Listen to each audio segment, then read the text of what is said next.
A wani yunƙuri na inganta harkokin karɓar ƙorafe-ƙorafe da shawarwari daga masu biyan kuɗaɗen haraji, ƙungiyar tabbatar da adalci kan abin da ya shafi biyan haraji da shugabanci ta shirya bita ta kwana 2 da nufin duba ci gaban da aka samu kan shirin karɓar ƙorafi daga masu biyan haraji domin inganta shi. Bitar mai taken ƙarfafa hanyoyin karɓar ƙorafin masu biyan haraji domin baiwa kowane jinsi damarsa wajen miƙa nasa ƙorafin an shirya ta ne da nufin samar da wani kundi da zai taimaka wa hukumar tattara haraji sanin irin ƙorafe-ƙorafen da ake yi kuma daga wani jinsi ya fito, wanda hakan zai taimaka wajen baiwa mata da masu buƙata ta musamman miƙa ƙorafinsu cikin sauƙi. A jawabinsa, shugaban hukumar tattara haraji na jihar Jigawa Alhaji Nasiru Sabo Idris ya ce bitar ta zo a lokacin da ake da buƙatar ta, yana mai cewa hukumar ta samu gagarumar nasara a shirin karɓar ƙorafi ta hanyoyin sadarwa.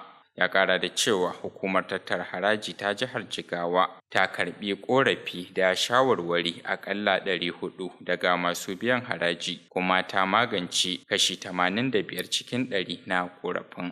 Wato taro na ƙara wa juna sani da aka kirawo an yi shi ne domin a yi duba na tsanake zuwa shi wannan tsari na karɓar ƙorafi, wanda kuma wannan tsari na karɓar ƙorafi yakan yi duba zuwa ƙorafi daga masu biyan haraji, daga kuma kamfanonuwa da kuma masu sana'a.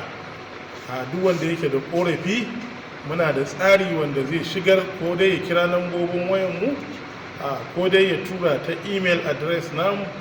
Da yake gabatar da muƙala, Sadiq Muhammad Mustapha, wanda shine jami'in kula da shirin ƙungiyar tabbatar da adalci kan abin da ya shafi biyan haraji da shugabanci, ya ce kundin da aka samar ya ƙunshi sanin bayanan mai shigar da ƙorafi waɗanda suka haɗa da jinsi da gari da kuma masu buƙata ta musamman. Wato wani tsari ne na karɓar ƙorafe-ƙorafe da kuma ƙarin bayani daga gurin masu biyan haraji. Muka duba muka ga wani irin kalubale muke fuskanta, sai muka ga yanayin shashin yana karɓar ƙorafe-ƙorafe kuma yana karɓar ƙarin bayani daga gurin mutane, amma ba ma sanin su wane ne suke amfani da shi, wanda mata ne ko kuma maza ne, alabashi masu bukata ta musamman. So zaman da muka yi yau mun fitar da wani tsari ko kuma framework da muka fitar da shi domin ya dinga karɓar bayanai daga gurin wanda suke biyan haraji, ya haɗa da jinsi da shekaru da kuma daga ina mutum ya fito, wato karamar hukuma kenan. Waɗanda suka halarci bitar sun bayyana abin da suka koya. Misali, social media platform kamar WhatsApp, Facebook da sauransu, inda mutum zai samu damar da zai tura saƙon shi akan abin da ya shafi biyan haraji. Maybe akwai matsalar da ya fuskanta da masu karɓar haraji da abin da ya shafi haka. Abin da na kawo da shi, kasan normally mu dama muna installation, muna awareness akan gender tax.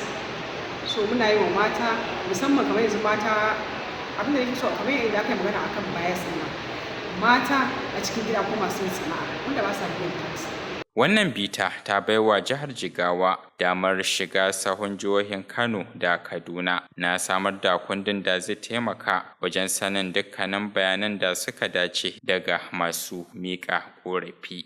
Adamu Bala, labaran NJTV.